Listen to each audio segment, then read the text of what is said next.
فلا مضل له ومن يضلله فلا هادي له ونشهد أن لا إله إلا الله وحده لا شريك له ونشهد أن سيدنا ومولانا وحبيبنا وشفيعنا محمدا عبده ورسوله أما بعد فأعوذ بالله من الشيطان الرجيم بسم الله الرحمن الرحيم وما لي لا أعبد الذي فطرني وإليه ترجعون قال النبي صلى الله عليه وسلم أنا رحمة مهداة من الله تعالى إلى الناس كافة أو كما قال النبي صلى الله عليه وسلم صدق الله مولانا العظيم وبلغنا رسوله النبي الكريم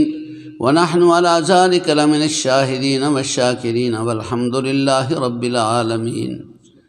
یا رب صلی وسلم دائما ابدا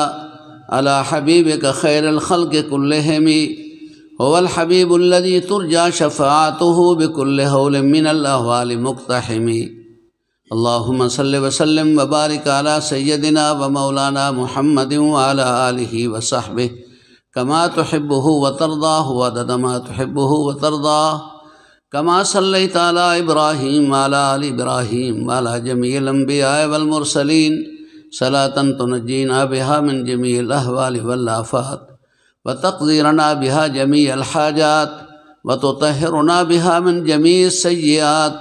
وترفعنا بها عندك أعلى الدرجات وتبلغنا بها أقصى الغايات من جميع الخيرات في الحياة وبعد الممات إنك على كل شيء قدير استغفر الله الذي لا اله الا هو الحي القيوم اتوب اليه استغفر الله الذي لا اله الا هو الحي القيوم.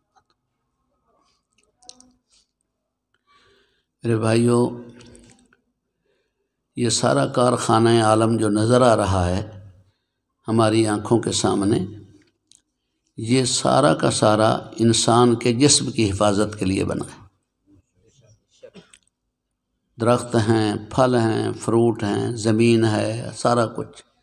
یہ انسان کے نظر آنے والی چیز، وہ جسم ہے، وہ اس کی تربیت کے لیے، اس کی بڑھوتری کے لیے. لیکن آپ جانتے ہیں کہ ہمیشہ نظر آنے والی چیز کی بنسبت نہ نظر آنے والی چیز زیادہ قیمتی ہوا کرتی ہے. آپ بادام لے لیں، اوپر کا چھلکا مطلوب نہیں ہوتا، مطلوب اندر کا مغز ہوتا ہے.